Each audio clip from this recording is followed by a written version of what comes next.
Cette semaine, dans le balado, épisode spécial du Top 10 de l'année, de nos préférences. Alors, bienvenue à Mon Ciné Balado en compagnie de Patrick Marleau et Jean-François Breton. Salut, Jeff. Salut, bonjour. Et on a un invité spécial cette semaine. On a voulu débattre de nos coups de cœur, de ces sorties 2025 avec un invité vu que nous, spécial. on s'en parle à l'année longue, c'était bien d'avoir une troisième voix, peut-être, voir si on est dans l'erreur. Un ménage à trois, ça change le mal de place. Et voilà, exact. Donc, on accueille dans le balado Nico Lacroix, qui est co-animateur chroniqueur au FM 93 à l'émission du Pont le matin.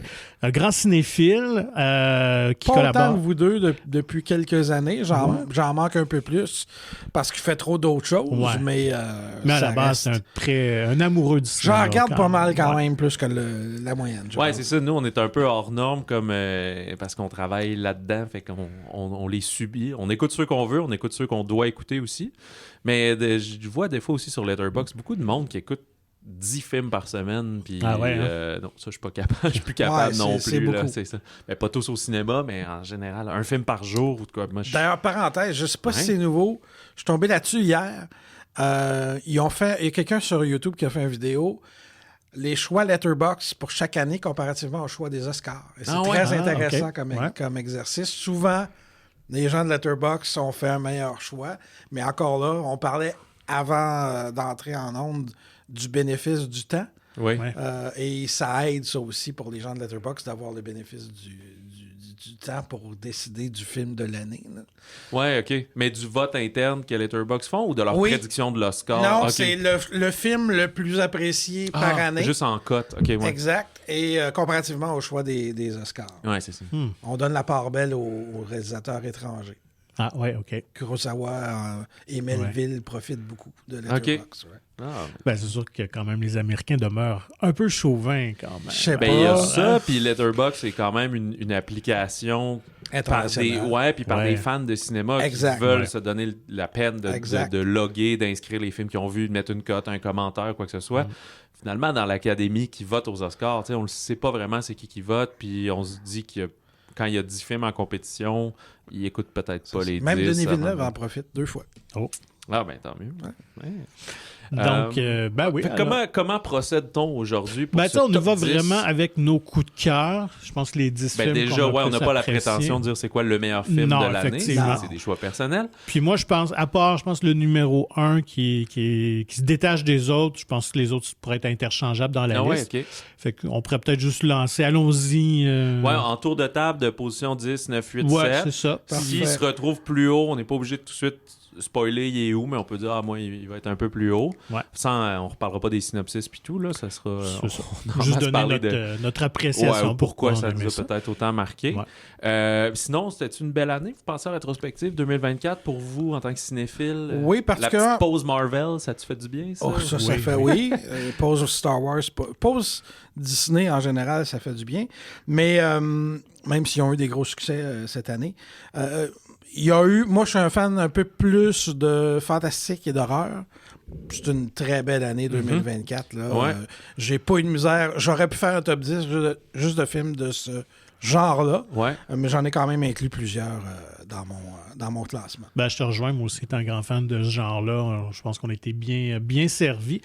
Puis, je pense que certains des gros blockbusters, des gros films de studio américains ont réussi. Floppé. Okay. Non, mais je pense qu'il y en a certains qui ont livré leur mandat dans des films de qualité. C'est sûr qu'il y en a toujours des échecs, là, quand même. Notons que je n'ai pas vu Nosferatu, qui est probablement le film le plus attendu de l'année. Là. Qu'est-ce que tu faisais à dans Noël? Ce genre-là?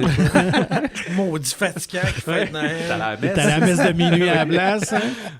Mais que j'ai bien hâte de voir, parce que j'aime beaucoup Robert Eggers. Mais moi, je trouve qu'il y a eu de belles surprises. Je pense que c'est toujours ça aussi, le plaisir d'aller au cinéma, de découvrir de nouvelles choses. Puis dans ma liste à moi, il y a beaucoup de découvertes de films auxquels je ne m'attendais pas nécessairement qui se retrouvent là. C'est ce que j'aime beaucoup finalement. C'est pas nécessairement les films que j'attends le plus qui me surprennent. C'est sûr que je me donne l'occasion d'aller voir ou que professionnellement ça aide, mais c'est les bienfaits des chroniques que tu fais ou du podcast de dire hey, j'ai pris ce guts-là d'aller voir ce film-là parce que soit il y a une personne que j'aime ou juste la bande-annonce m'a accroché. Puis finalement, t'es plus généralement servi que quand t'as trop d'attentes sur un film, une suite. Pour revenir à Nosferatu, c'est ce qui me fait peur. Ouais. Parce que les attentes sont très élevées, mais ça reste une histoire qu'on a vue 40 millions de fois. Fait que j'essaie de tempérer, mais c'est un gros problème, les attentes aussi.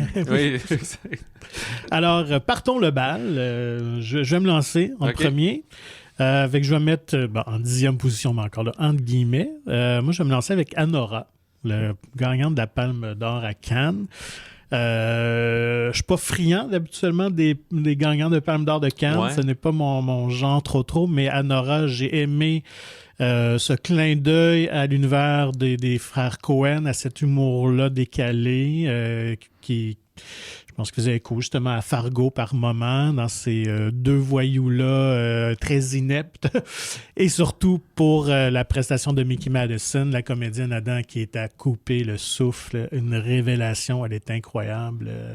Et ça, en plus, je n'avais jamais vu aucun des autres films de Sean Baker. Fait que c'était une découverte pour moi. Uh-huh. Je sais que pour plusieurs, c'est peut-être pas son meilleur ou plus représentatif. Oui, c'est ça de sa filmographie.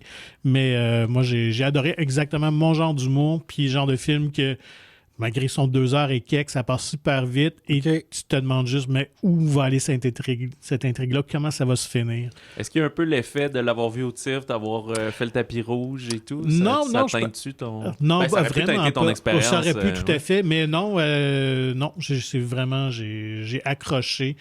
Puis c'est pourquoi j'avais au cinéma, c'est d'être surpris, d'être émerveillé, puis de tomber en amour avec des personnages. Ouais. Mais moi, il n'a pas fait la cote, mais je salue. Là, il est dans les très près. Là, j'y vais dans le sens horaire, fait que je prends la balle. Excellent. Moi, en 10e, c'est un cinéaste qui, au Québec, nous a offert 3 films cette année. Oh. Et disons, c'est mon préféré des 3, la comédie Yannick de Quentin Dupieux. Sur le gars qui critique une pièce de théâtre puis il se met à prendre le monde en otage. J'avais trouvé ça extrêmement drôle. Peut-être la fin aurait pu être un petit peu plus éclatée encore, mais me souviens d'avoir un excellent moment de cinéma. Et ça faisait, on mentionnait avant, partie d'entrée de jeu, c'est un film de 2023 en France, mais qui est arrivé comme le 10 janvier ou quelque chose comme ça. Fait que... Puis Quentin fait souvent des films de 1h15, 1h20, des petits trucs très brefs, absurdes, un peu dans leur setup. À l'inverse de la tendance. Ouais. Pour la durée, en tout cas. Oui, c'est ça, exactement. Tu peux écouter 2 Dupieux pendant que quelqu'un écoute... un d'une. Oui, exactement. Fait que voilà. Toi, Nico, en 10e Numéro place? 10, c'est un film qui ne sera pas sur aucune de vos listes. Je pense. Il est passé peut-être en coup de vent en salle. C'est un film indien qui s'appelle Kill. Oui. Qui est un espèce de film d'action déjanté. C'est un peu Bullet Train, c'est un peu The Raid. C'est excessivement violent, mais vraiment bien chorégraphié et tourné. C'est un rare film. Le titre du film arrive au milieu du film. Puis ça a été tu parlais de surprise, de film auquel tu t'attends à rien puis qui te surprennent bien. J'ai eu ben du fun avec Kill. Alors, ce sera mon numéro 10. Pour vrai, il a été dans mon top pendant longtemps. Puis là, à la fin, j'ai tassé un peu. Peut-être que si je l'avais revu récemment, un coup de cœur. Mais oui, moi aussi, c'est vraiment jouissif, ce film-là. Exact, c'est le bon mot. Du pétage de gueule. Là, ouais. Je vais y aller avec 9e, Le Comte de Monte-Cristo.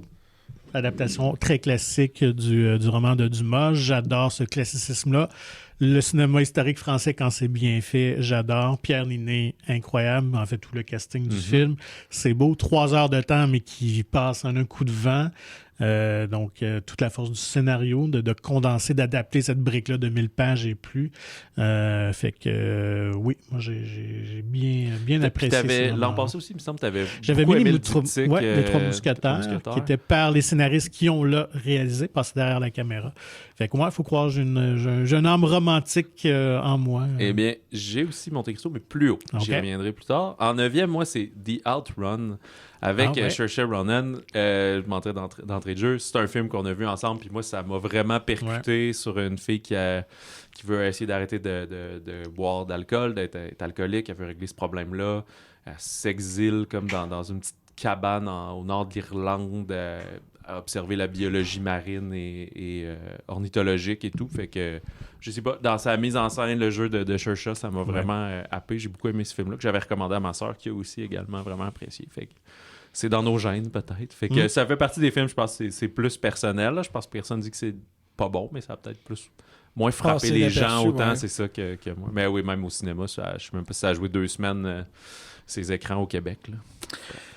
C'est un documentaire, moi, qui est en 9e, qui s'appelle Super / Man, qui est le film sur Christopher Reeve, qui a incarné Superman, le premier de l'ère moderne, disons-le.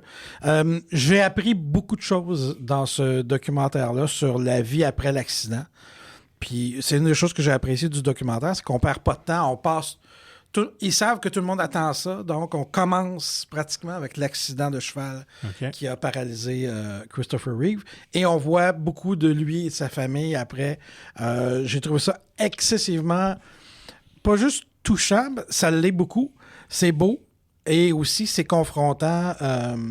Étant quelqu'un qui s'est souvent demandé est-ce que je préférerais mourir que d'être dans cette situation-là? Ouais. Ça te confronte à tout ça. Ouais. Il est rendu maintenant en numérique, donc si vous voulez le voir, c'est à la maison. Oui, je pense qu'on n'a pas eu l'occasion de le voir, mais t'avais vraiment voulu. Moi, c'est quelque chose que je voulais voir. Juste en voyant la bande-annonce, j'avais les larmes aux yeux.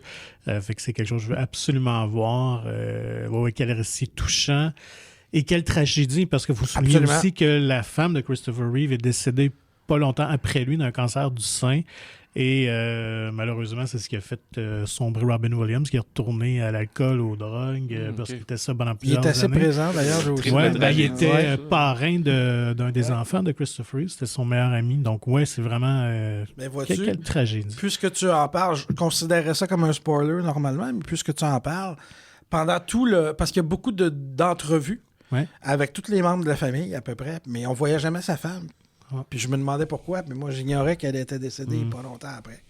Donc, elle n'a juste pas eu le temps de le faire, le documentaire, mais on a des images d'archives d'elle aussi. Alors, donc, Super / Man de Christopher Reeve Story, je pense que ça s'appelle. Ouais, je pense qu'il est à voir sur Crave, si ma mémoire est bonne. Oui, c'est ça. Donc, 8e, moi j'allais avec American Fiction. Le film qui était sorti en début d'année ici au Québec, mais évidemment qui était sorti en décembre, je pense, aux États-Unis en temps pour se qualifier pour les Oscars. D'ailleurs, qui avait gagné le scénario d'adaptation. Écoute, comédie-drame très cynique sur le monde de la littérature, sur le monde de la culture aussi, où Jeffrey Wright incarne un auteur afro-américain qui écrit pas assez américain. Afro-américain. Donc, pour faire un vrai pied de nez à l'industrie, il va écrire un roman trash avec un titre très provocateur. Finalement, il va connaître un succès malgré lui. Mais au-delà de ça, c'est très touchant aussi. J'ai trouvé que le scénario était très plausible dans les relations, des personnages touchants. Genre de film qui me rejoint. Un bon mélange entre cynisme et humanisme, pourrais-je dire. En 8e, il y a eu beaucoup de bons films d'animation, je trouve, cette année. Et même dans ceux, ou encore plus dans ceux qui sont pas mainstream, pas les gros blockbusters nécessairement. Et un des premiers, qui est aussi techniquement un film de 2023, mais qui est arrivé en 2024 sur nos écrans au Québec, c'est Robot Dreams. Un film sans dialogue, l'amour, une amitié entre un robot et un chien. Puis j'ai juste vraiment adoré avec la musique qu'il y a dans ce film-là et tout. C'était une bande dessinée, moi, que j'avais lue il y a plusieurs années. Puis que quand j'ai vu que c'était adapté, j'étais vraiment content. Et c'était le film aux Oscars en nomination du meilleur film d'animation. Tout le monde était comme « What the fuck, c'est quoi ce film-là? » Il y a toujours l'outsider qui est choisi. Ouais, parce que, tu sais, dans le fond, c'est une bande dessinée... je sais plus si c'est américaine, mais c'est une production coprod Mexique-France, le film. Il est arrivé comme un film étranger aux États-Unis, par Neon, au Canada aussi, fait qu'il était vraiment en retard malgré ses nominations et tout. Je pense qu'ici, il était sorti au mois de mai, alors que les Oscars étaient déjà passés. C'est plus difficile dans ce temps-là de trouver son public une fois que t'es juste connu pour une nomination que tu gagnes pas. Voilà. Mais Robot Dreams... Je pensais que tu allais me parler d'un autre robot animé. Ouais, ça aurait pu. Wild Robot. Ouais, oui. Que j'ai pas vu. Ben, il faisait quand même partie de tous ceux que j'ai aimés, mais Robot Dreams, peut-être aussi parce que Wild Robot va faire partie d'une trilogie et tout. C'est pas encore. C'est comme Lord of the Rings, on le couronnera quand la trilogie sera finie. Au 7e, moi aussi, en passant. C'est un 8e? Ouais. C'est un 8e, pardon. 8e, oui. Ça pourrait être dans n'importe quel ordre à peu près. Là. Hitman. Que j'ai que j'ai beaucoup aimé. C'était plus... Si ça n'avait pas été basé sur une histoire vraie, je pense qu'il n'aurait pas été dans le top 10. Okay. Parce que c'est un peu trop absurde.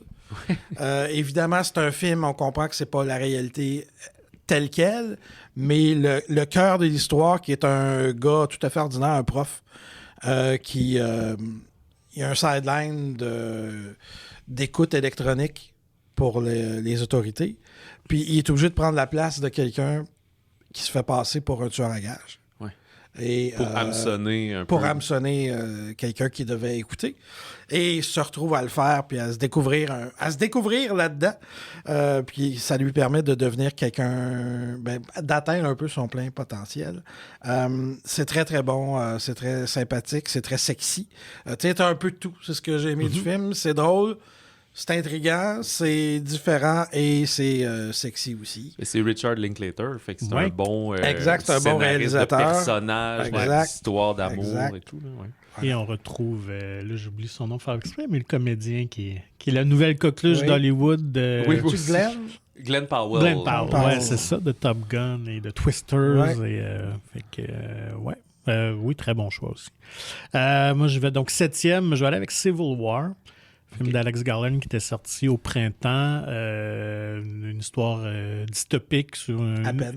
Ouais, c'est ça. En fait, qui s'en va peut-être vers là. Donc, une Amérique des États-Unis très fractionnée en différents camps qui vont s'affronter alors que le président est déchu. Alors, on va suivre des journalistes qui tentent d'aller l'interviewer à la Maison-Blanche. Donc, une espèce de road trip, mais sur fond de guerre civile. J'ai apprécié vraiment. Écoute, je trouvais... On a vu beaucoup de films où il y a des fusillades, des scènes comme ça, mais jamais avec l'utilisation d'un son aussi réaliste. On avait l'impression d'assister, d'être au cœur de ces fusillades-là. C'était vraiment impressionnant. Et les comédiens, encore là, Kirsten Dunst, qui signe une grande performance. Et surtout, la jeune Kaylee Spaeny, qui est rendue une de mes actrices préférées, qui était dans le dernier Alien, Romulus aussi. Je trouve qu'elle est charismatique, elle est bonne. Donc, tous ces ingrédients-là fait que j'ai embarqué. Vois-tu, ça, c'est un cas d'attente qui m'ennuie. OK. J'ai attendu beaucoup. Je l'ai vu très tard, Civil War, puis j'avais entendu tout le buzz. Ouais. J'avais vraiment hâte. J'aime beaucoup Alex Garland, le réalisateur. Puis finalement, j'ai trouvé ça... Comme tout ça pour ça, un peu. Bien, mais c'est ça. J'aurais... peut-être le problème perçu chez certaines personnes, c'est l'absence de prise de position. Où il fait vraiment ça du côté journalistique, donc... objectif. Je sais pas, c'était pas tout à fait à la hauteur de mes attentes, mais c'est un bon film, absolument. Puis il finit raide pas mal, le film, là, qui était... une fin un peu anticlimatique aussi. Mais oui, c'est sûr que c'était des films marquants de l'année, je pense, à sa façon d'être polarisant. Puis ce qu'on avait vu aussi dans le milieu du cinéma, c'est que c'était pas juste un film de jeunes, parce que l'espèce de presque réalité de ce film-là, justement, de pousser avec l'extrême surtout qu'il est arrivé avant les élections, donc on se disait on s'en va se faire ça. Fait que finalement, le film a eu une bonne... il a fait écho chez une clientèle plus âgée aussi, qui normalement va pas voir ce cinéma d'action-là, mais qui disait non, il y a comme un fond de réalisme, tu sais, on a peur, là, puis là, c'est encore pire avec qui menace d'annexer le Canada aux États-Unis et tout, là, fait que le 51e étage, plutôt. Avec Wayne Gretzky comme gouverneur. Ben, déjà, ça serait pas pire que ce qu'on a là. Es-tu mieux que coach? Il y a ça. En 7e, moi, j'ai mis le Comte de Monte-Cristo. C'est là qui se retrouve. Mais oui, cette grande aventure épique, là. Mais rien de plus à dire que ce que tu as mentionné, Patrick. Moi, en 7, j'ai un film qui est sorti au mois de janvier. Il est en 7 parce que j'admire la réalisation, je dirais presque jamais vue de ce film-là, mais c'est pas une expérience que je veux revivre. C'est pas une expérience agréable. Puis c'est une expérience qui est difficile à recommander à un grand public. Mais je pense que si vous êtes le moindrement ouvert, il faut voir la zone d'intérêt. Et il faut... Idéalement, il est trop tard pour le voir au cinéma, mais l'élément sonore de ce film-là est crucial comme dans aucun autre film, à peu près. Pour le bon public, c'est une expérience que vous n'oublierez jamais. Entièrement d'accord. Moi, il va être d'ailleurs un peu plus haut sur la liste. Oui, moi aussi, on y reviendra. 6e position, moi je vais avec également un film d'animation, mais plus grand public, mais écoute, qui est venu me Sonic toucher. 3. Sonic 3. Je vais avec Inside Out 2. Sans dessus, qui a surpris beaucoup de monde. Ouais. Tant par la qualité que le succès incroyable. Puis tu sais, le premier était tellement iconique, c'est toujours casse-gueule de revenir dans cet univers-là, mais ils ont réussi à se renouveler. Introduisant le personnage d'anxiété qui était tellement bien aimé pour avoir une fille qui souffre de troubles d'anxiété. Donc, on s'identifiait complètement à ce qu'elle pouvait vivre. Donc, on le voyait visuellement. Donc, oui, écoute, de faire quelque chose d'aussi abstrait, de montrer des émotions au cinéma, mais de les rendre attachants. Avec en plus une sous-histoire sur le hockey qui est toujours fun pour nous Québécois. Fait que non, moi Inside Out 2, je trouve que c'était le grand retour en force de Pixar et ça faisait du bien. Ben, tu vois, moi, c'était Robot Dream que j'ai mis dans comme un peu mon animation, mais c'est vrai qu'il y avait beaucoup de positifs à ce film-là et surtout d'avoir relevé le défi de ne pas scraper tout ce qu'on avait établi. Clairement qu'ils sont déjà en train de travailler sur un 3, ça c'est certain, là, avec le milliard qu'ils ont fait et tout. En 6e place, moi, un film que j'ai pas vu arriver, justement, on parle de ces petits films-là il m'a juste épaté du début à la fin. J'ai eu vraiment du fun avec Love Lies Bleeding de... J'ai même oublié le nom de la cinéaste. De la cinéaste, oui. C'est pété, ça. Oui, exactement. Cette folie-là, je trouvais que c'était très BD, très comic book, des fois dans les plans, dans le montage, cette espèce de fantaisie-là aussi, de type, de virer berserk. Avec Kristen Stewart, entre autres, et Ed Harris. Exactement. Ouais. Fait que c'est un peu brut comme film, là. C'est vraiment pas pour tout le monde, mais moi, j'ai adoré. Ça en est un que je serais dû pour revoir là, quelques mois plus tard maintenant. Là. C'était quoi, au mois d'avril, je pense? Ouais, je pense au printemps. C'est ça. Je me souviens, c'est la cinéaste qui a fait Saint-Maud, mais j'ai oublié de noter son nom. Rose Glass, c'est ça, voilà. Nico, toi, en 6e? Je vais y aller avec un film qui va peut-être être plus haut dans vos listes à vous. Mais je pense qu'il faut que je sois dans toutes les listes des meilleurs films. Mais je suis un peu over le phénomène. Je m'excuse d'avance. C'est Dune. Deuxième partie. C'est un film que j'ai trouvé magnifique. C'est très somptueux, évidemment. C'est du Denis Villeneuve. Il nous a habitués à une cinématographie impeccable. Mais la résonance émotionnelle est plus là, puis c'est sorti au mois de mars. Il y a des films dans cette liste-là auxquels je pense encore. Je parlais de la zone d'intérêt tantôt. Dune, je suis content de l'avoir vu. Je suis content qu'il l'ait fait. Je suis très fier de lui, mais je suis passé à autre chose. Je suis pas, j'anticipe pas comme un malade d'une Messiah. Ouais, puis t'as pas écouté la série là, qui sort. Non, je n'ai pas regardé la série mais sur c'est pas fait sur par lui. Mais c'est clair qu'au Québec, Dune doit avoir encore plus d'écho que partout parce que c'est Denis Villeneuve, puis... c'est clair que c'est impressionnant fort, ce qu'il a réussi là, comme carrière. Ben, écoute, Céline Dion du cinéma. C'était le prochain, moi, sur ma liste. Okay. Fait que tu vois. Fait que oui, je rejoins ce que tu dis. Esthétiquement, c'était incroyable. Fait que 5e pour toi, c'est ça? 5e. Parce que c'est dur de nous montrer des images qu'on n'a jamais vues encore. Ouais. Et ça, il a réussi. Encore là, le casting incroyable, de synthétiser une histoire quand même complexe aussi, de faire quelque chose que tout le monde peut comprendre. Donc, Dune Part 2. J'ai été content qu'on n'a pas été déçus parce que ça aurait pu être ça aussi. Vrai. Fait que j'espère qu'il va conclure ça d'une belle façon, mais connaissant déjà. J'aime souvent dire que c'est le Star Wars Intello. Ouais. Mais c'est plate parce que l'adaptation arrive après. C'est tout Star Wars qui a piqué des affaires dans Dune, mais physiquement, chronologiquement, il arrive après. Fait qu'on a l'impression d'avoir déjà vu des trucs là-dedans, ce qui est le désavantage, alors que c'est une œuvre bien supérieure. C'est ça qui était arrivé, parenthèse cinématographique, à Jack Carter, là, qui avait été un gros flop de Disney. Puis c'était le mother of it all. Là. C'est le premier de science-fiction de cette histoire-là. John Carter from Mars? Oui, c'est ça, exact. Puis là, il faut absolument, avec Taylor Kitsch, puis tout, il faut absolument faire ce film-là, blablabla. Mais finalement, les gens ont vu le film, puis en fait, on l'a déjà vu 100 fois, ce film-là. Ouais. On s'en fout qu'il a été écrit avant les autres. Là, il arrive quand même en dernier à la ligne d'arrivée. Pour le public, c'est ça. C'est déjà c'est ce qui expliquait le flop, entre autres. Moi, en 5e, c'est The Zone of Interest. C'est là que je le place, mais pour les mêmes raisons que toi, c'est super percutant. Puis là, on sort pas des sentiers battus en disant que c'est un grand film, c'est un film marquant pour les années 23-24, là, dépendamment des marchés. Fait que, voilà. Je sais pas, c'est ça, je pense pas que je vais le réécouter. Peut-être dans 10-15 ans, là, si mes enfants veulent le voir, là, ce sera là, mais de mon plein gré, je suis comme, c'est rough, là. Il y a, pour mon 5e, il y a quelques films dont j'ai pas compris le désintérêt du public cette année. Okay. Puis celui-là, c'en est un. Parce qu'il est perçu comme un échec. C'est Furiosa. Okay. Si on n'avait pas eu Fury Road... En fait, non. Si on n'avait pas eu... Ouais, c'est ça. C'est l'autre, c'est d'avant, c'est Fury Road. Tout le monde verrait Furiosa comme un chef-d'œuvre. Ouais.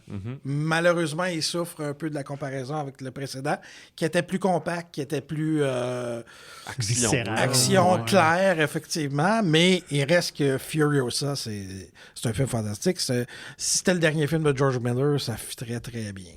Moi, on va en reparler plus tard, moi, dans mon cas. Mais c'est ça. Mais je pense que toutes les critiques étaient bonnes sur le film. Oui, mais le public qui est resté.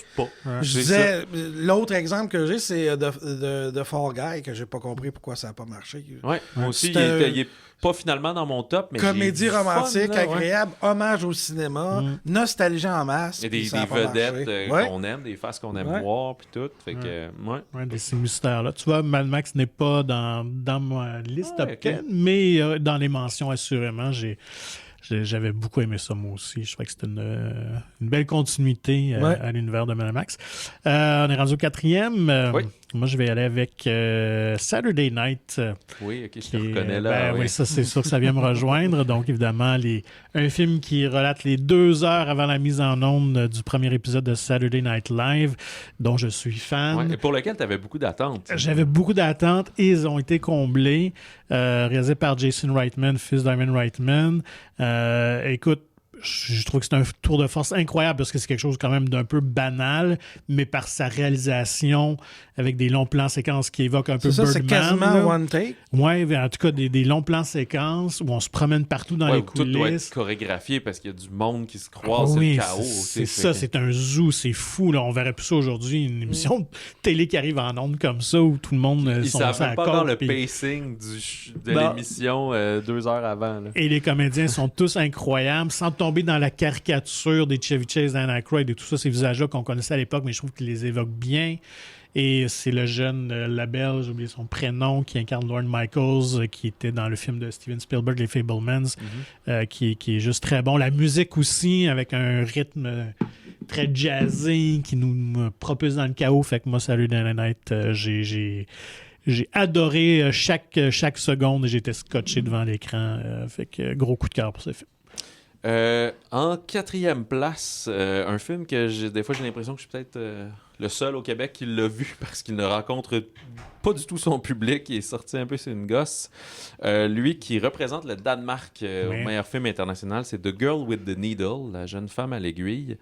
Un film un petit peu dans le certain esprit de Zone of Interest, c'est-à-dire très brut, pas du tout dans la même mise en scène, mais tu sais, très violent. Là, on est après la Première Guerre mondiale, au Danemark, tout va pas bien, l'avortement est illégal, les gens essaient de se débarrasser de leurs enfants, mais dans le fond, il y a une dame qui les reprend pour dire, moi, je vais trouver des familles, tout ça est illégal, mais des familles qui n'arrivent pas à avoir d'enfants, fait que comme ça, je vais donner votre bébé. Tout ça dans un ton, dans du noir et blanc, rude, tout le monde mange des patates, puis bouilli.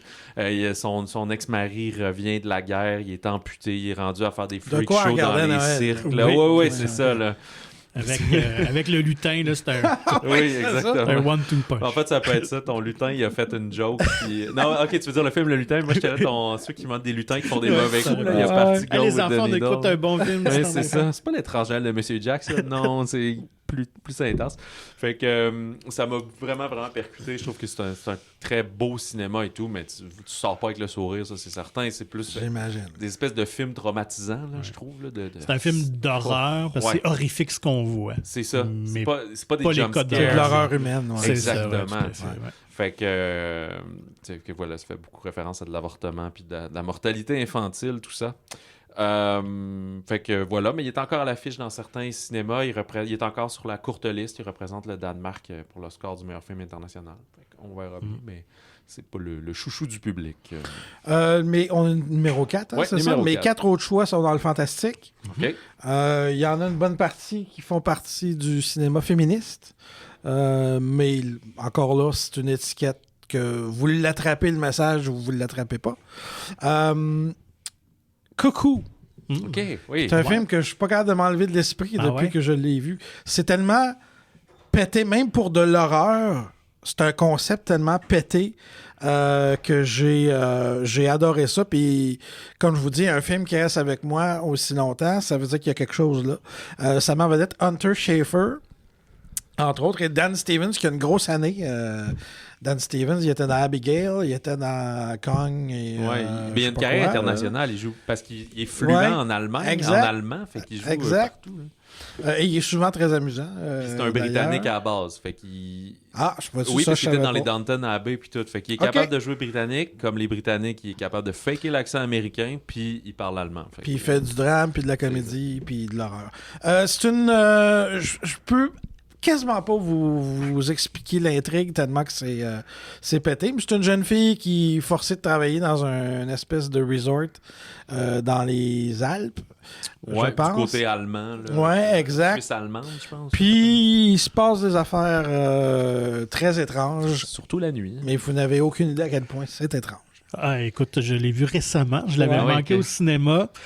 Et va voir, tu m'expliques, parce que tout le long, c'était comme « What the fuck? C'est quoi? Qu'est-ce qui se passe? » On s'en reparlera. Je pense que j'ai trouvé ça... Je pense qu'il me fallait un peu plus de clés pour contexte, apprécier, je pense. Ça. Mais je dois saluer l'originalité, l'audace et ces genres de films, effectivement. C'est une espèce de fable sur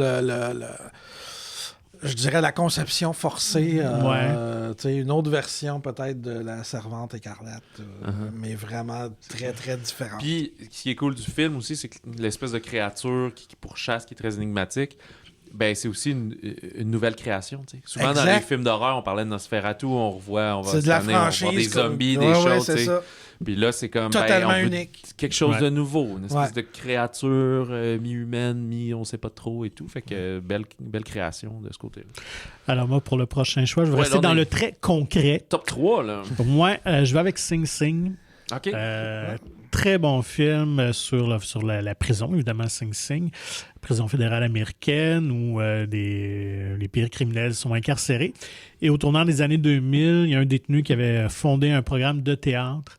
Donc, question pour eux de s'occuper l'esprit, le temps, de former une fraternité. Et ce qui est plus touchant, c'est que la plupart des figurants ou des seconds rôles sont des anciens du détenu qui sont sortis de prison aujourd'hui, qui rejouent leur rôle. Donc, c'est un film très intimiste, tourné, je pense, en 16 mm en plus. Fait qu'on voit le grain de la pellicule, quelque chose de très cru derrière ça, mais très touchant, très humain. Fait que ça m'a bouleversé, Sing Sing. Mais tu vois, moi il m'a énormément touché. Non, il m'a touché. J'ai vu beaucoup les aptitudes techniques et tout. Puis techniquement, dans mon rating, dans mes notes, il était plus élevé, mais je ne l'ai pas laissé dans mon top 10 parce que je le trouvais cérébral. Mais c'est juste moi personnellement, parce que c'est ça, je reconnais, il coche tout sur une liste. Mais au final, un peu comme tu disais, Nicolas, que je l'ai un peu oublié.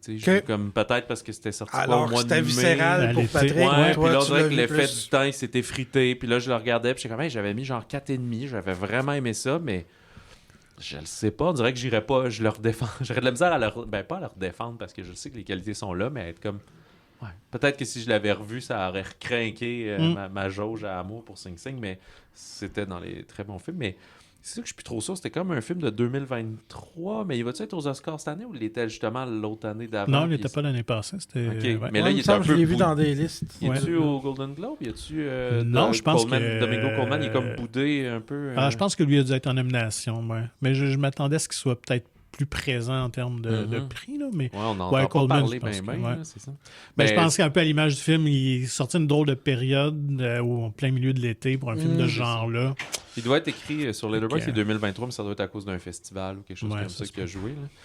Moi, numéro 3, c'est Furiosa, Mad Max Saga, que, oui, c'est ça. Vraiment eu du bon temps, puis c'est un que j'ai manqué de temps pour retourner le voir, mais j'aurais aimé ça, même le voir 2 fois au cinéma, mais souvent, là, il y en a tellement d'autres et tout, que là, je retourne pas toujours les voir. Toi, tu l'avais vu 2... Moi, non, j'ai juste vu une fois, je pense. Même avec un autre titre.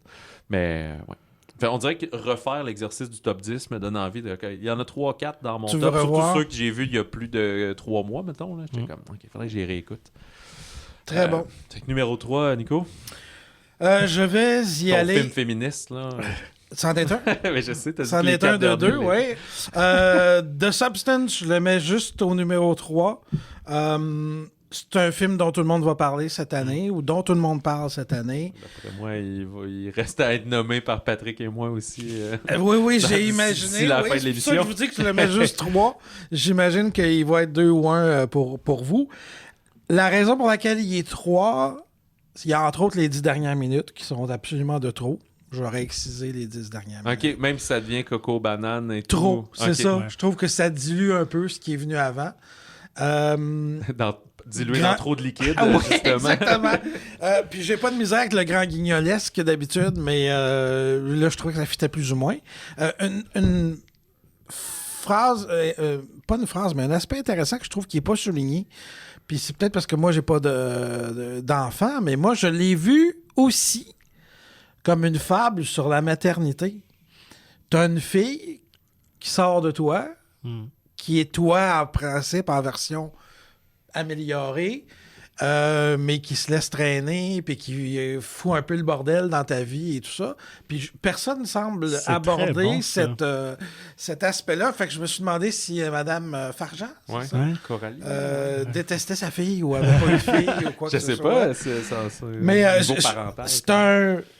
c'est un accomplissement fantastique. Beaucoup d'hommages à Kubrick et à autres. Je suis un grand fan de Cronenberg, fait que l'aspect horreur, body horror vient me chercher. Mais je pense que j'ai préféré les 2 autres films. Qui j'ai hâte de découvrir lesquels. Mais il fait partie des films, pas nécessairement polarisants, mais qu'on a parlé, parce que ça a joué à... C'est dans les... Cannes, il a joué au Cannes, TIFF, il est sorti en septembre. Là, ça a été... C'est dans la culture pop de l'année 2024. Internationalement, puis ça va remettre Demi Moore ça à la map. Oui, écoute. Moi, je le mets 2e, effectivement. Écoute, depuis le buzz à Cannes, j'avais hâte de le voir. J'ai pas été déçu. Écoute, un film rock'n'roll qui décoiffe, qui... Faut être fait fort par moment, mais en même temps, il y a un humour noir présent. J'ai adoré, une critique sociale très importante, je pense, très d'actualité, évidemment avec le vieillissement de la femme à l'écran, et c'est encore plus touchant parce que Demi Moore a vécu ça, en quelque sorte aussi. Elle est passée de l'actrice la mieux payée à Hollywood, finalement, à une carrière quasiment instincte. Donc, un comeback pour elle. Puis en même temps, ça n'a jamais été une très grande comédienne, mais j'ai trouvé là-dedans, elle est vraiment fascinante à voir, appuyée par Margaret Qualley, qui est une des bonnes actrices montantes aussi. Donc, les 2 très courageuses dans le rôle. Oui, très audacieux. Puis il y a beaucoup de nudité, faut dire. Donc, Demi Moore, quand même, début soixantaine ou fin cinquantaine, je ne sais pas. Bref, fait que oui, il faut le seul aspect négatif, outre moi les 10 dernières minutes que je trouvais trop excessif, c'est que tu mangeras plus de crevettes quand tu vas voir le film. Parce que c'est un peu dégueulasse. On sait de qui il se moque un peu, ce personnage. Il y a beaucoup de petits clins d'œil à Hollywood. Oui. Mais moi aussi, c'est mon numéro 2 de Substance, un film qui est dans ta face.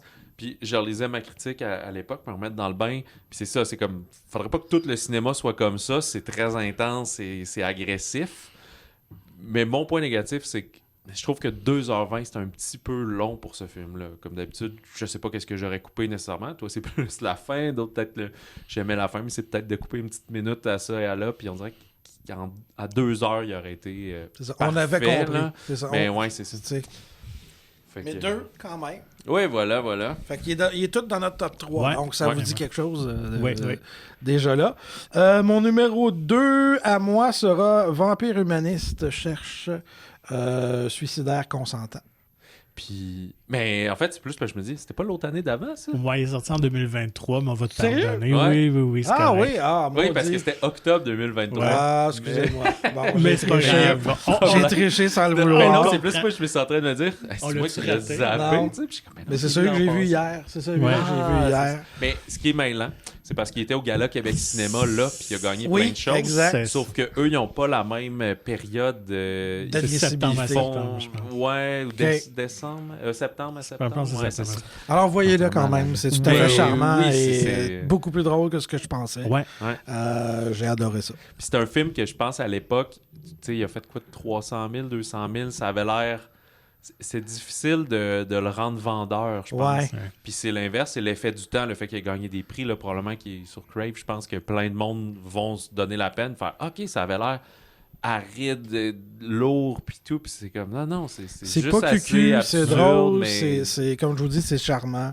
C'est un coming of age, mais chez une vampire qui veut pas tuer. Oui. C'est ça, vampire végétarienne, vampire vegan. C'est ça, puis exact. ne serait-ce que la scène aussi où ils mettent de la musique, là, puis il y a le jeu qui danse, qui se retourne, les regards, cette chorégraphie-là et tout. C'est une des scènes marquantes de 2023.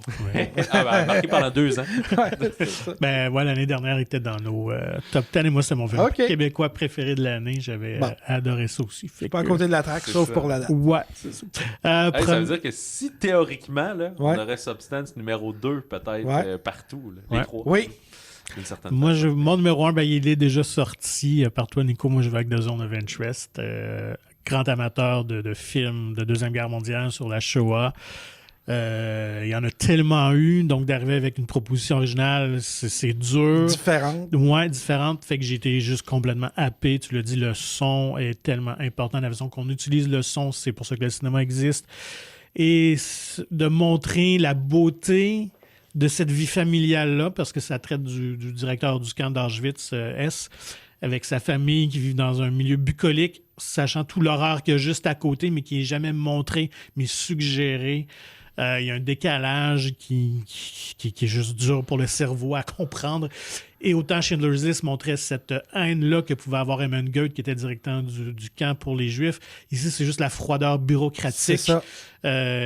Comment on s'habitue à tout. Ouais, c'est ça. Fait que c'est vraiment à voir. Si vous aimez les films sur le sujet, un chef-d'œuvre. Donc, vous avez le même numéro 1? Non, moi je l'ai déjà nommé. Moi, peut-être que je vais être très normie, mais mon numéro 1, c'est Dune Part 2. Okay. Mais il y a des raisons à cela. Premièrement, j'avais des attentes pour le film qui ont été comblées, mais il est sorti à une période très particulière pour moi. C'est que ma blonde venait d'accoucher, mon enfant avait 3 semaines, puis je suis venu au cinéma le vendredi matin qui est sorti. À 10h du matin, il y avait une représentation en anglais, Atmos, tout. Fait que le fait, j'étais comme un peu sur un nuage, je venais voir le film, la musique me rentrait dedans de Hans Zimmer, tout était encore là. Je pense que sur le coup, j'avais peut-être préféré même le premier, mais dans l'ensemble de ce qu'est le diptyque, il y a plus d'action dans le deuxième. Puis là, je l'ai réécouté il y a une semaine pour voir si ça tenait encore la route. Là. J'ai pas eu le temps de tout réécouter, mais celui-là, oui. Puis, ouais, c'est ça. Moi, il y a l'effet très personnel de comme le moment où il est sorti, le fait d'aller le voir. Souvent, on voit des films... tu sais, juste ensemble, Patrick, toi puis moi, des fois très tôt le matin ou quoi que ce soit, ou des fois des screeners sont ordi, mais là, on dirait que je suis vraiment allé le voir comme un client, comme un cinéphile qui prend le temps de quitter le chaos de la maison. Props à ma blonde qui m'a laissé aller voir le film. Puis c'est ça, fait que ça m'a vraiment marqué, puis c'était comme... Ça a comme résumé mon expérience cinéma de l'année un peu, ou disons ça l'a bien démarré, parce que c'était le 1er mars que c'était sorti. Fait que c'est pour ça que ça m'a beaucoup, beaucoup marqué cette année, ce film-là. Il reste encore une fois qu'il est dans nos 3 listes. Donc oui, c'est ça, exact. Ça sort pas de nulle part. Là, ce qui reste, écoute, vous l'avez même pas mentionné, mais comme je vous disais, tout est interchangeable au niveau des numéros dans ma liste. Je l'ai même pas fait dans l'ordre où je l'avais écrite. Mais des fois, je vais voir au cinéma quelque chose, je m'attends que c'est X, Y, Z. Puis finalement, l'intelligence du propos fait que... Tu sais, un de mes films favoris, c'est All the President's Men. Mm-hmm. J'ai jamais vu. C'est un thriller extraordinaire, composé uniquement de conversations. Ben, j'ai vécu la même chose cette année avec Hérétique, qui est un thriller uniquement composé de conversations intelligentes et de débats sur la place de la religion, les croyances, etc., etc. Là aussi, je me préoccupe pas trop de la finale qui vient un peu brouiller le reste du film, mais j'ai trouvé ça... J'étais fasciné par les conversations que les 3 acteurs qui sont excellents, dont Hugh Grant, dans un contre-emploi efficace. Dans un contre-emploi tout à fait efficace. Mais ça a commencé peut-être avec The Gentleman de Guy Ritchie, où il jouait un méchant. Mais bref, j'ai vraiment, vraiment adoré Hérétique. Ah, ben, un choix très surprenant, mais j'appuie. Oui, parce que ça a été. Ça avait été très surprenant le film aussi. La première partie, de créer un niveau de tension dans un huis clos comme ça, avec 3 personnages qui discutent de religion, il faut le faire. Sans acte de violence, rien. C'est ça. C'est un bel accomplissement. Avec les métaphores de Monopoly et tout. Excellent. Merci pour ce partage-là, Nico. C'est super intéressant. Merci de l'invitation. Allons-y un peu avec nos. Moi, j'aimerais juste name-dropper plein de films qui ont failli faire la cote. Mention rapide. Il y en a qu'on a nommé, mais Blink Twice. Oui, j'avais beaucoup de films que c'est comme du 4 étoiles, selon moi. Là. Je trouve que, en parlant de films un peu plus féministes ou à saveur... Je dirais pas juste féministe, mais plus que faut que les gars arrêtent d'être des crises d'imbéciles. Et du coup, The Apprentice aussi. Je trouve que le film aurait pu être plus marquant, mais on dirait qu'il a fait peur à ceux qui aimaient Trump, puis les autres voulaient plus entendre parler de Trump. Mais Sebastian Stan est quand même très, très fort dans ce film-là, c'est ça. J'avais mis Sing Sing, que justement, toi, t'as mis en top. J'ai eu beaucoup de fun, moi, avec The Fall Guy, qu'on a dit. Challenger, qui est très singulier, qui est très aussi dans la face, pas tout à fait comme Substance, mais tu sais, la musique vraiment excitante, puis tout, puis le jeu sexy du tennis, puis de littéralement se renvoyer la balle et tout. Nosferatu, que moi, je suis le seul des 3 qui a vu, peut-être parce que l'épreuve du temps, il est trop frais. C'est l'inverse, il est peut-être trop frais dans ma mémoire, puis je suis comme, mais on dirait que les autres, ils m'ont... J'ai que du positif à dire, mais comme tu as mentionné en train de jeu, c'est le fait que c'est comme, l'histoire en même temps, je la connais. C'est ça. Tout est beau, tout le monde est bon, tout est dedans, mais l'histoire m'a pas chaviré. Qui peut te surprendre. Fait que je te le recommande, vas-y, c'est super bon. Allez-y tous, mais il est pas dans mon top de l'année, mais il n'y a rien volé non plus. Au Québec, moi, il y a Berger puis Comme le feu, qui m'ont vraiment touché, mais ça n'a pas fait la cote, finalement. Comme le feu, j'ai vraiment plus aimé ça que toi. Oui, tout à fait, c'est correct. Mais moi, effectivement, cette année, j'ai aimé beaucoup de films québécois, mais il y en a aucun qui est venu me saisir. Pourtant, l'année passée, je pense qu'il y en avait même 2 ou 3. Ouais, mais il y avait Vampire Humaniste. Il y avait Vampire Humaniste. Il y avait Les Chambres Rouges aussi. Oui. 2 qui étaient venus me chercher. Donc, que j'ai vu, les Américains semblent découvrir cette année. Il vient de sortir, je pense, aux États. Fait que là, il est dans beaucoup de top Les Chambres Rouges, on parle. De filmmakers, de Red Rooms qui ont. Fait que bravo à Pascal Plante à ce moment-là. Tout à fait. Fait que moi, pour 2025, l'exercice a été dur parce que, a priori, c'est pas une année qui semble m'exciter. Donc, j'espère que les découvertes sauront me surprendre parce que dans ce qui était annoncé, là, c'est sûr qu'en termes de cinéma québécois, on a l'information souvent 2 mois avant. Fait que c'est pas comme les Américains où ils planifient leur film 2-3 années d'avance. On a Menteuse puis 2 femmes en or, là, on sait pas trop ce qui arrive. Même chose du côté cinéma français, fait que je me suis plus collé un peu sur les trucs américains d'annoncer. Fait que je vais y aller qu'on voit un à la suite de l'autre. Puis, ça se peut qu'on se recoupe là aussi. On nomme un film ou tu nommes tous tes films? Comme tu veux. Tu peux en nommer plusieurs. Je vais y aller avec quelques-uns. J'en ai noté 5. Fait que j'ai essayé de faire l'exercice à 5 films. Puis je vais y aller par date, tiens. Fait que 18 avril, c'est Mickey 17 de Bong Joon-ho. Pourtant, je suis pas grand fan de Bong Joon-ho. J'avais pas capoté Parasite, comme bien du monde. Mais celui-là, je trouve intéressant la prémisse, un peu folle. Une espèce de Groundhog Day dans l'espace de science-fiction. Mais dans un contexte un peu plus amusant. Moi, tout à fait. Les travailleurs, comment dire, fait que ça a l'air assez sauté. Fait que j'ai très curieux de voir ça. Le 27 juin, ce serait Formule 1 F1 de Joseph Kosinski. Pourtant, je suis pas un amateur de Formule 1. Drive to Survive. Non, vraiment pas. Mais par le réalisateur.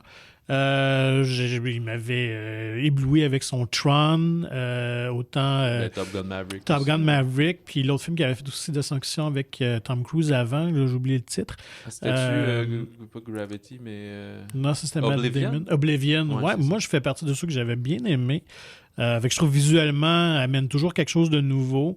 On parle d'un budget astronomique pour ce film-là. J'ai hâte de voir. Oui, parce qu'il tournait sur des vrais circuits avant les courses. Là, genre, les tests sont le samedi, puis ils tournent l'après-midi. C'est le film avec Brad Pitt? Avec Brad Pitt. Fait que moi, je pense plus pour l'expérience sensorielle auquel je m'attends vivre, mais on verra bien. Peux-tu en nommer peut-être 2 aussi, Nico? Si on y va chronologiquement, je pense qu'il sort avant tous les autres. Moi, j'ai hâte de voir The Monkey. Osgood Perkins qui nous a donné Long Legs. Ce serait dans ton top 10. Il a failli, mais encore une fois, l'épreuve du temps fait. Puis souvent, je l'avais mis pendant longtemps dans mon top 5 horreur.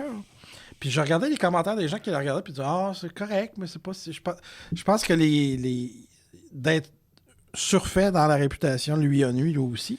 Oui, parce qu'à un moment donné, finalement, l'effet boule de neige devient trop gros, puis c'est le meilleur film de tous les temps. C'est non. C'est parce qu'on a eu à peu près 6 films cette année que c'était le meilleur film d'horreur de tous les temps. Calmez-vous. The Monkey, qui est adapté d'une nouvelle de Stephen King. Je suis un grand fan de Stephen King.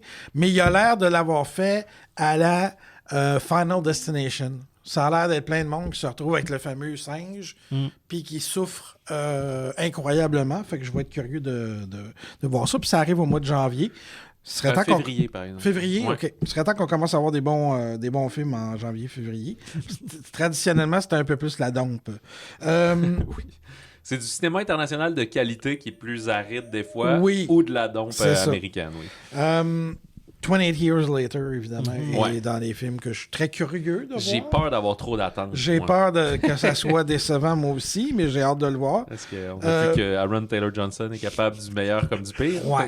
S'il n'y a pas de veste en mouton, on va être correct. Puis, même si c'est du junk food, je suis d'accord, c'est du McDonald's de film d'action. Mais j'aime bien les John Wick, fait que j'ai hâte de voir Ballerina, parce qu'il y a quand même Ana de Armas, qui est pas désagréable. Fait que j'avais ça, puis Mission Impossible.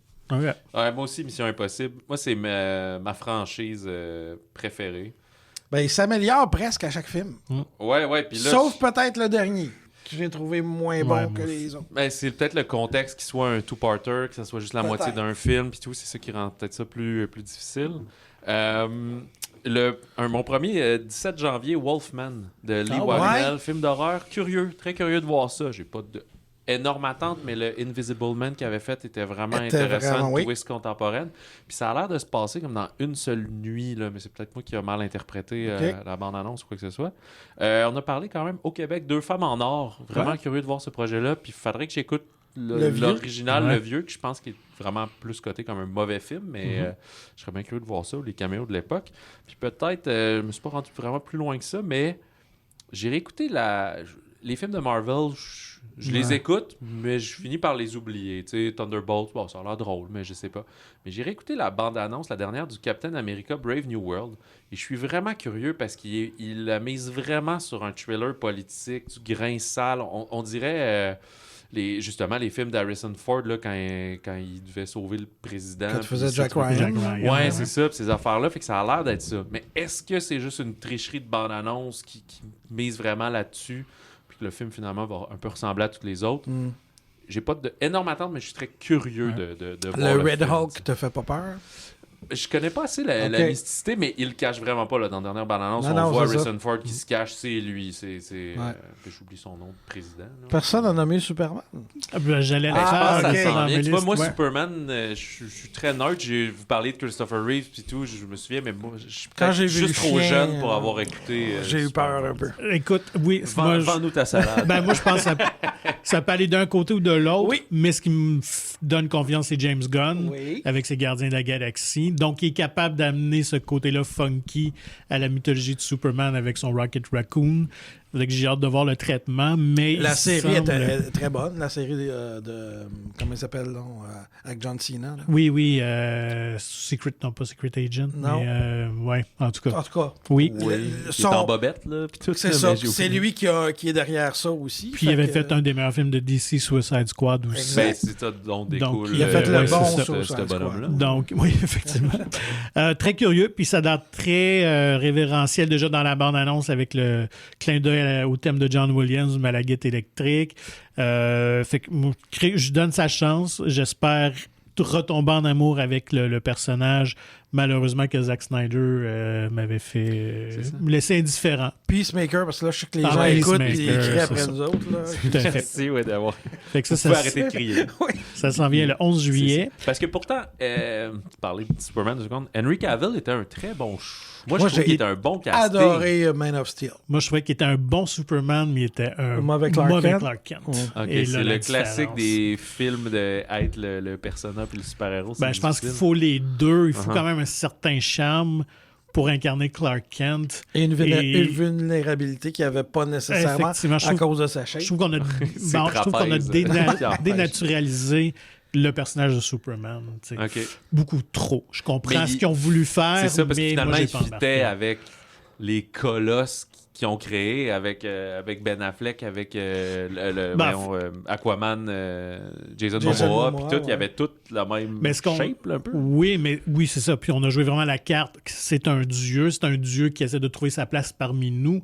Et on était dans cette approche-là, la Clark Kent, alors que c'est plus quelqu'un qui va être un humain et faire partie de nous, tu sais. Et je pense que il faut dire, tu as parlé du documentaire Christopher, il a tellement marqué le rôle aussi.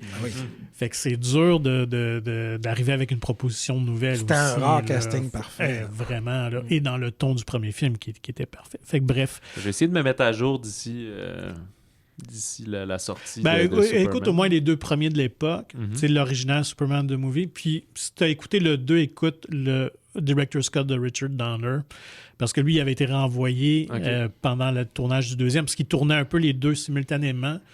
Puis il y a eu une chicane avec les producteurs, fait qu'ils me l'ont tassé, puis ils ont embauché un autre réalisateur qui est revenu retourner des scènes, tout ça. Mais il y a quelques années, ils ont refait son Director's Cut, qui est quand même plus intéressant. Fait que juste ce diptyque-là, ça vaut la peine. Après puis lui, de début 2000, avec Kevin Spacey en méchant, on l'écoute. Avec Brandon, j'ai trouvé ça... Oui, parce que c'était vraiment un film qui était révérencieux à ça. C'était une lettre d'amour de Kevin, de Bryan Singer, au film de Richard Donner, et c'était bien fait, mais je pense que c'est arrivé un peu trop... peut-être trop tard...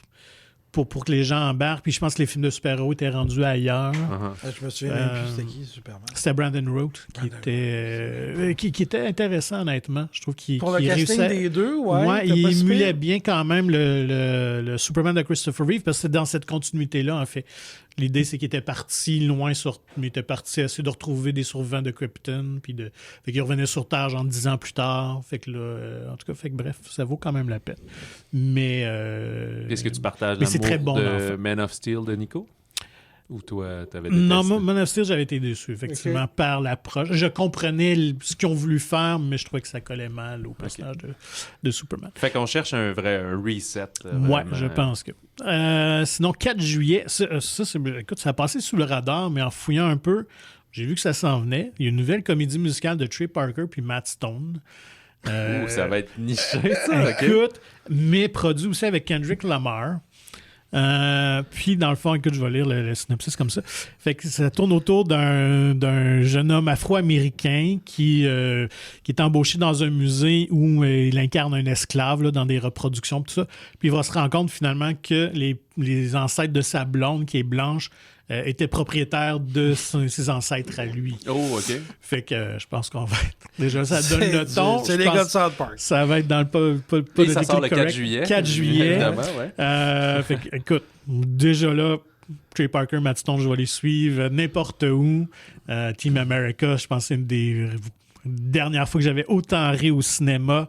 J'ai adoré leur musical The Book of Mormon sur Broadway. Fait que ça, j'y vais haut la main. Puis le 5e, c'est le nouveau Paul Thomas Anderson avec Leo DiCaprio. Sort au mois d'août. Quand même, de date de sortie. Ouais, quand même. Puis un film à gros budget, là, plus d'une centaine de millions. Une espèce de satire politique sur l'administration de Nixon puis la guerre aux drogues et tout ça. Fait que bien curieux de voir. Paul Thomas Anderson, en général, j'aime bien son cinéma, j'aime sa réalisation. Fait que fait partie des films curieux. C'est Avatar 3, décembre prochain? Ouais, décembre, j'ai pas d'attente. Aucun. C'est ça, moi non plus. Mais je pensais, c'est quoi le gros film de Noël? Il n'y a pas de Star Wars. C'est Avatar qui s'en vient, effectivement. Ça va être ça. Ça va jouer dans... Plus niché, mais j'ai hâte de voir 5 septembre aussi. Oui. C'est pas la date, c'est le titre du film. Ouais. Ça arrive en mi-janvier à peu près aussi, je pense. Même date que Wolfman. C'est sur la prise d'otage pendant les Jeux olympiques de Munich. Mais du côté de l'équipe télé de ABC Sports qui a couvert, c'est ça. Fait que oui, ça va rejoindre ton amour de All the President's Men. Oui, très thriller et tout. Là. Ouais, s'il arrive à avoir une vibe un peu à la Spotlight, là, c'était plus enquête Spotlight, mais c'est un film qui était le fun à écouter, que justement, il a gagné meilleur film, si ma mémoire est bonne, parce que c'était... Puis je remarque aussi qu'on a omis, je sais pas si tu l'as vu, toi, Nico, mais Conclave... C'était quand même très fun à écouter. Mais il se retrouve dans plusieurs listes des meilleurs films. Il est dans beaucoup de chances. Il y en a qui pensent qu'il pourrait remporter un peu de ce même type-là le score du meilleur film parce qu'il va être le numéro 2 ou le numéro 3 de tous les votants, puis ça fait que le cumul de points... La séparation des autres. Ouais, c'est que dans le fond, tu ranks les 10 films, ça donne des points, fait que si t'es plus souvent numéro 2 qu'un Substance, que du monde met 1, mais d'autres mettent 10... Ben là, je dis, on sait même pas encore ce que les films en nomination. Mais mettons des gros films ou des affaires comme ça. Fait que c'est le genre de film qui pourrait, sans trop de gêne... Et dans les mentions, effectivement, moi, j'avais bien aimé. C'est peut-être la fin là, qui est un peu champ gauche. m'a fait un petit peu débarqué, mais dans l'ensemble, c'était très Parce qu'effectivement, Substance, c'est le genre de film qui, c'est sûr qu'il va être nominé. Ouais. Mais c'est pas le genre de film qui gagne. Ouais. Demi Moore pourrait gagner, mais le film, effectivement, ça va être... c'est trop choquant. L'Académie n'aime pas les films de genre. Je pense aussi aux films l'an dernier, le Portings et des choses comme ça. C'est comme... c'est trop choquant. Trop pété, Fait que voilà, un mot de la fin, je sais pas. Ben écoute, j'espère que là-dedans, peut-être qu'il y a des films que vous n'avez pas encore vus et qu'on vous a donné le goût de voir. Ou que il n'est jamais trop tard pour découvrir un film. Ben non, tout à fait. Fait que tout ce qu'on vous souhaite... All the President's Men. Voilà, je vais m'y mettre. Alors, ben, on vous souhaite bon cinéma. J'espère que vous avez pris des notes. Puis on se retrouve, nous, en début d'année pour la reprise de nos épisodes hebdomadaires réguliers. La diète et les films de la semaine.